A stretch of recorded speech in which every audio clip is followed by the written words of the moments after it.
Hi everyone, my name is David and welcome back to Maple Leaf Money. In this video, we will be reviewing the three largest insurance companies in Canada. I will be looking at each of these companies from a dividend growth investing standpoint, as these companies fit this strategy perfectly. We will be reviewing each of them individually and then comparing them all to see if one of them stands out among the rest. The three companies that we will be discussing today are Great-West Life, Manulife, and Sun Life. Before we get into each individual company, it's important to understand how these companies make their money.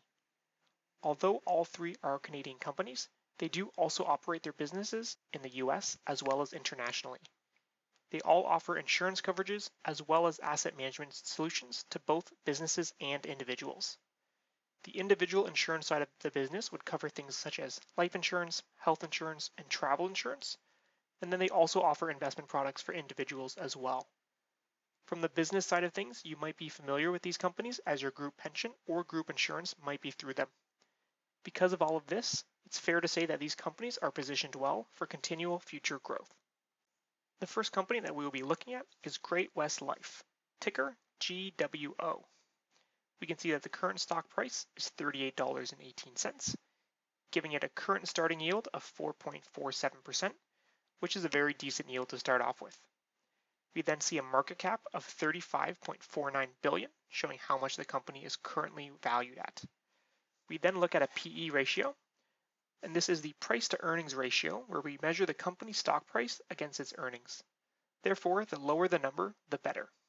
A decent PE ratio for this industry would be in the low double digits, which is exactly where Great-West Life is sitting currently, as they are just under 11.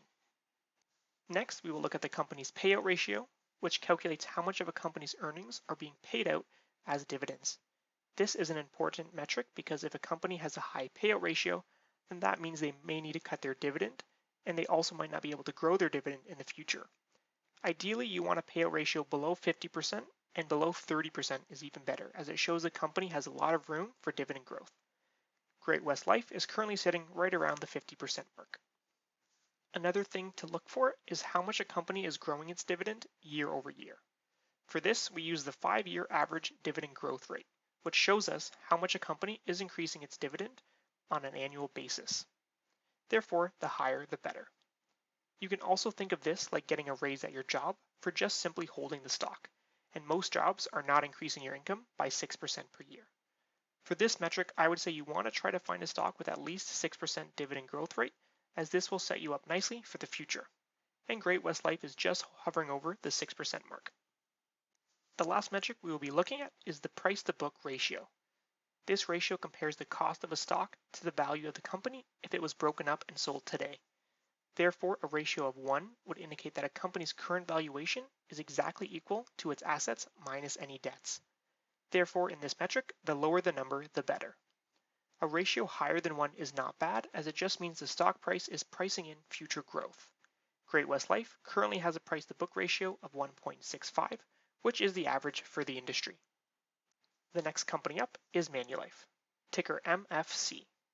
It's currently sitting at a stock price of $24.56, giving it a nice starting yield of 4.56%. Its market cap is currently $47.69 billion, which is the largest of the three companies that we'll be looking at today. It has a PE ratio of 6.75, which is definitely on the lower side.